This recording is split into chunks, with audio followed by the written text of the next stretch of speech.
আরে সকলে শোনেন, আজকে মোর ঘরে সবজি নাই গা।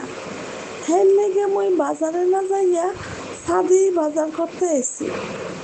মগনাহান গরিব মাসের সুপার শপ হয়েছে ছাদ।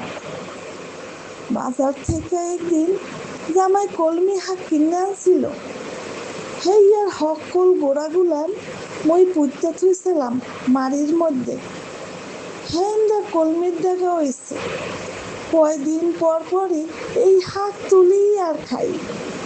কতক্ষণ ছাদে আটলাম, কলমি শাক তুললাম, মোর কোমরটা ধরে গেছে।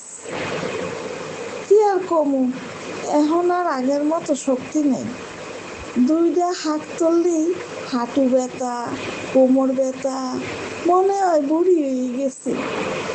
তা কষ্ট করে তুললে আনছি যখন, মজা হয়ে রাইন্দাও খাইলাম।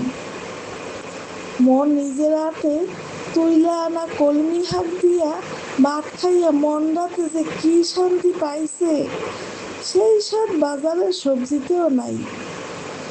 আপনারা সকলে কন দেখি, নিজের হাতে শাক তুইলা আনা শাক খাইতে কেমন মজা লাগে।